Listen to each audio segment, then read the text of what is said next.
Nancy Pelosi went on Joy Reid to give advice on how to urge people to vote on the impact to their lives that certain laws will have versus along with their religious affiliation. Do you think that's going to work given our current political climate? That's the question I would ask, and more. Take a listen. You've always said one of my favorite sayings that you say is you have to learn how to take a punch and you have to learn how to throw a punch for the children. That's right. Give some in the arena. Give some advice to those who are frustrated by our politics now about how you can start to get people to vote not on how politics will impact your religion, but how it will impact your life. That's right. Because you're a religious person. It reminds me of that.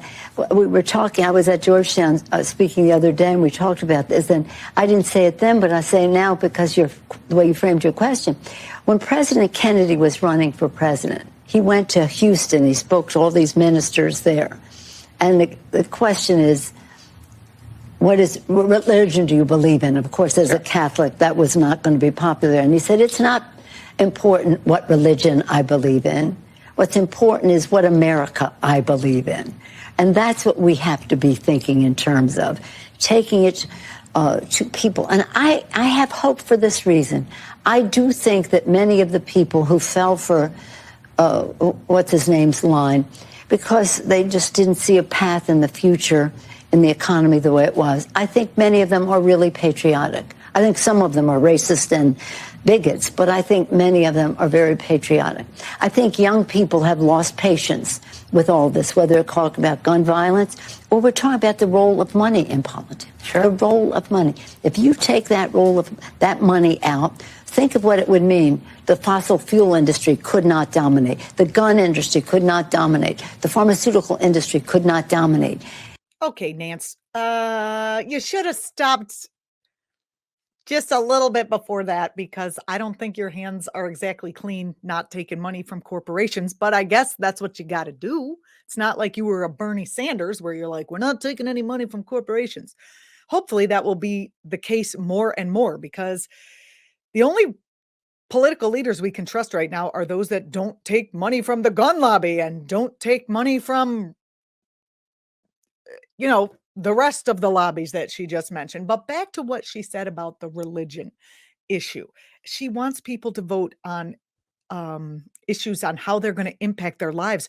But Christian fascism is afoot. These people don't care how things affect their lives. I've heard comments around the gun issue, second to Nashville, the Nashville shooting, saying like, well, that's just the chance we have to take to live in a right to bear arms society. It's crazy. Christian fascism, a term which is used to describe far-right political ideology that denotes an intersection between fascism and Christianity. You can use God to convince people against their own best interests. And I don't know what kind of God doesn't want people to be healthy, joyous, and free, doesn't want people to have humane living conditions. You might want to check where you got that idea of your God. So, Nance, the question remains. Maybe we can convince some people who aren't completely brainwashed to vote on how these things are going to impact their lives. But I don't know where you're going to find those people. Isn't religiosity like part of an indoctrination? I mean, an indoctrination is part of a brainwashing? I'm sorry to say that. I'm not I am anti anything that breaks you off from being able to hear your true self. And I am against, any organization that covers up for pedophilia or other kinds of just horrible, horrendous things like, I don't know, holy wars. I am against any kind of religious thing, organization that has any of that involved. And I believe, if I'm not mistaken, that Jesus was against that too. I believe he said there should be no such thing as public prayer. I believe he said, if you're going to pray, go into the inner sanctum, like the closet. and do your praying there, and then come out and lead a beautiful life. I don't know about you, but the last time I checked my closet, there was no, priest in there, thank God, telling me what I should and should not think, how I should and should not pray.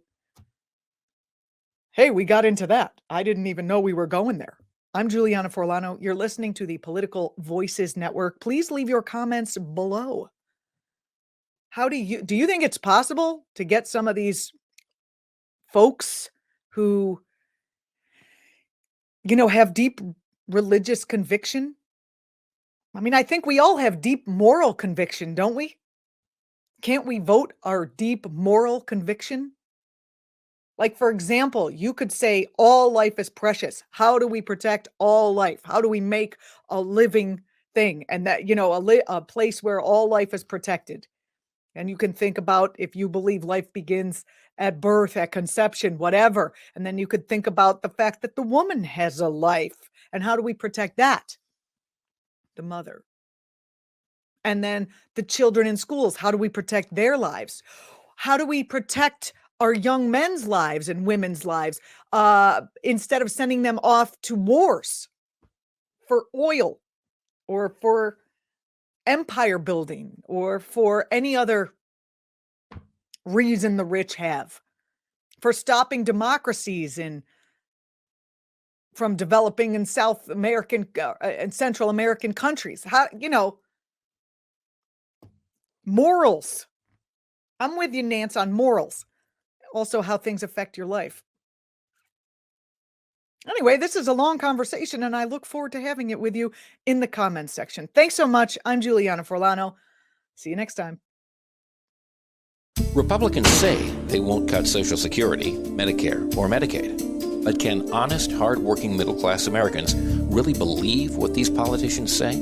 Republicans said they wouldn't overturn Roe v. Wade. Here's what Supreme Court Justices Gorsuch, Kavanaugh, and Coney Barrett said during their Senate confirmation hearings. Roe v. Wade. It is a precedent of the United States Supreme Court. A good judge will consider it as precedent of the United States Supreme Court. Roe v. Wade. It's settled as a precedent of the Supreme Court. Roe is not a super precedent, but that doesn't mean that Roe should be overruled.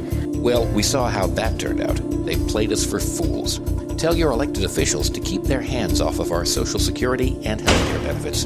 Fool me once. Let Majority Rule was responsible for this message. LetMajorityRule.org is a project of the Marvin Lucas Super PAC, which is responsible for and paid for this ad and is not affiliated with or authorized by any political campaign or candidate or candidates committee.